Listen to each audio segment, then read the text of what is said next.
Hey everyone, welcome to today's video. My name is Steph. Today we're going to be chatting about Regency romance recommendations. So if you like Jane Austen or Bridgerton, then this is the kind of setting that we're going to see for all the stories and all the book recommendations I'm recommending to you today.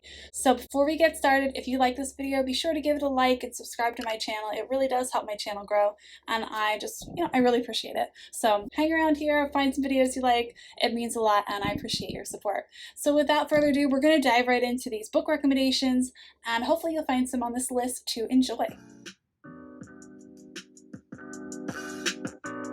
We have two series that are kind of companion series, which is why I'm going to mention them both at once. First, we have the Jonquil series by Sarah Eden. I've mentioned this before. One of my favorite books of all time is in this series, but truly the whole series is spectacular. The series follows 7 brothers in this family. The oldest inherited the earldom that his father has left behind, and the rest of them all are kind of finding their own passions and pursuits. Each of them pursues a different career. All of them tend to be a little inept in some capacity when pursuing romantic relationships in very humorous and entertaining and delightful ways. Love this series and can't recommend it enough.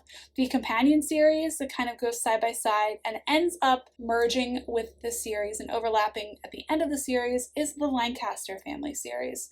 The first book, Seeking Persephone. Persephone is the oldest of 5 children. Her father worked as a professor of Greek mythology, so because he loved Greek mythology, he named each of his children after Greek myths. So each of the 5 siblings are named after myths, and we see how the story of the myth kind of comes into play with their real life stories. The 4th one in this series overlaps between books 5 and 6 in the Jonquil series, and then the final book in both these series is about the youngest siblings. It's a great entertaining story, lots of amazing tropes, and a very, very entertaining romance series. I would be remiss if I was going to make a Regency romance collection and did not add the recommendation of Eden book.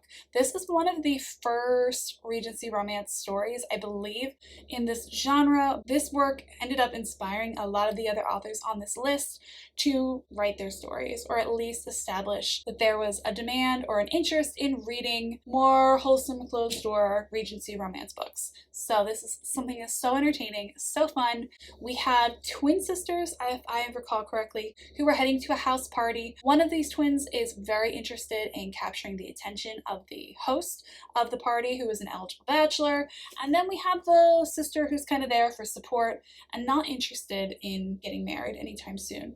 So this is a great story. We have a great romance, and it gives you some unexpected twists and turns along the way. I'm not going to say much more because I don't want to spoil it, but definitely a great story worth checking out if you haven't had a chance to yet. Next one we have is A Proper Charade by Esther Hatch. This is the second in a trilogy, but this one's my favorite, so that's why I'm talking about it.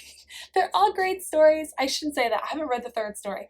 The first 2 are phenomenal. I've read some of her other works, and they're phenomenal as well. So I really, really enjoy A Proper Charade. This is about a woman who is born into a wealthy family. Her brother makes the comment in one of the early chapters of the book that she kind of doesn't have any skills. She doesn't know how to do anything other than what a proper lady does. She doesn't have independent skills to live on her own. She decides to take that as a challenge and decides to try her hand at being a maid. Try to see if she has real life skills and prove to herself and then to her family that they've underestimated her, basically.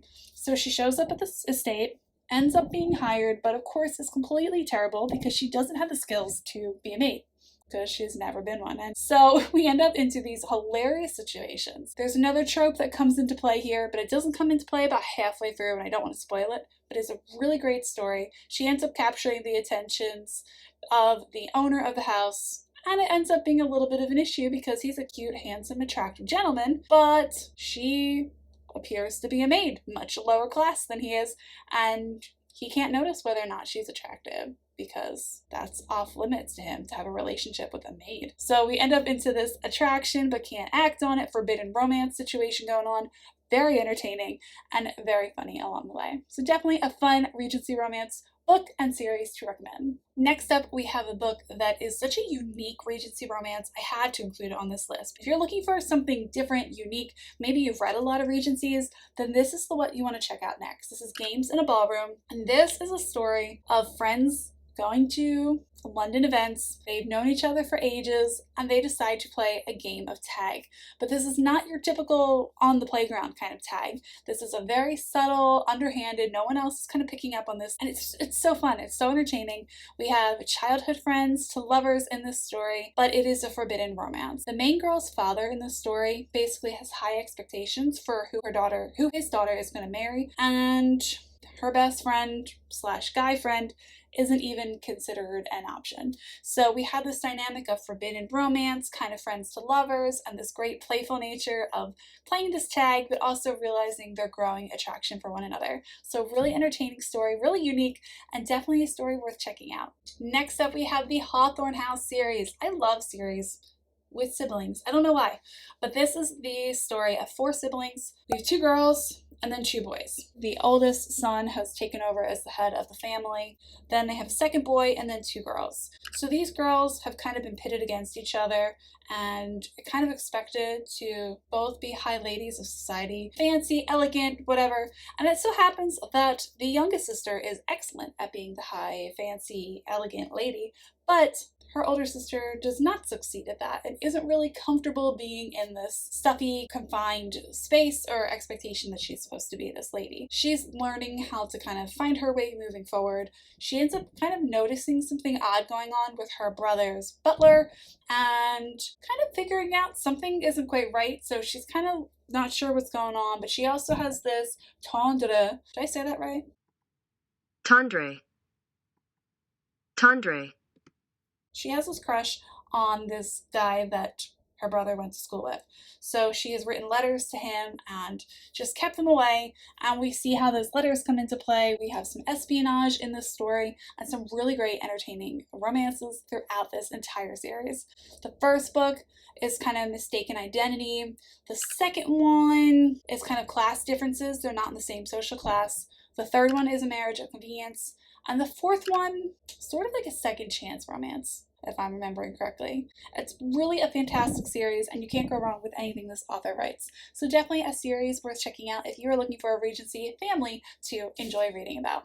Another series that I absolutely love is the Inglewood Series by Sally Britton. This is about 5 friends. So they're not siblings in the traditional sense, but they are super close to one another. They all grew up with one another, and we see how that dynamic changes as they support one another into adulthood and as they're expected to start marrying and having families. And we have some really great individual stories as well as fantastic epilogues, and we get to see as the series progresses little glimpses of the other characters. The first book in this series is a marriage of convenience, so that ends up being a really unique situation that these 2 are forced to marry very early on in the story. In book 2, we have kind of a friends to lovers slash mistaken identity. Book 3 is super unique. It's a fantastic, really entertaining story, really unique romance. In number 4, we have a gentleman who's come back from war. He's got some PTSD. He also is missing an arm, and we get to see how he's making his way moving forward and figuring out what's next for him. In book number 5, we see somebody who earlier on in the series is more of a villain or an antagonist. Now we kind of get to see a different side of him, and he gets a second chance at life and what he wants to be instead of who his father expects him to be. Really, really great stories. I've loved seeing each of these characters grow and mature throughout the stories and through the series.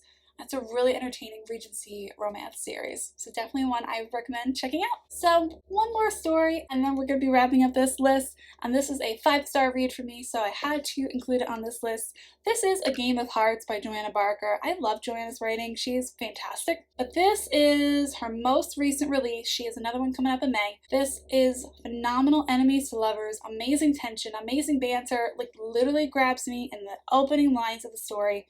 And could not put this book down until it was done. It's phenomenal, so good, and something I still can't stop talking about. I want to go back and annotate this book because it was so good. I love the energy in this story, the characters, the dynamics between them. It gives you English countryside, kind of a little bit of Jane Austen's Emma vibes going on. We've got some archery in there, competition, and also people who've known each other for a real long time. So they're forced into each other's company. So basically, everything about this story is not only delightful, but it just snags you and makes you not want to put the story down until it's done. Really great story. Forced proximity, enemies to lovers, banter, romance, tension, all the swooniness. It's all here in this story. So definitely one worth checking out if you like Regency romances or if you're looking for a Regency romance. This is a great place to get started. So that about wraps up this list. Obviously, if you're looking for more Regency that was written in the time period, Jane Austen is a classic way to go. She has 6 full-length novels. Jane Austen's 6 full-length novels are fantastic Regency romances that were written in Regency era. And of course, the Regency era is named after the Prince Regent who had taken over the throne because King George III, if you remember from Hamilton's, gone a little crazy, gone a little mad. So the Prince Regent, his son, is taking over the throne. Hence the Regency era. So that wraps up this list. If you like this video, be sure to give it a like. If you want to subscribe, that would be so much, means so much to me. And a helicopter's going overhead. I don't know if you can hear it. If you got to the end of this video, leave me a top hat emoji in the comments. Thank you so much for watching, and I will see you guys next time. Have a great day. Bye!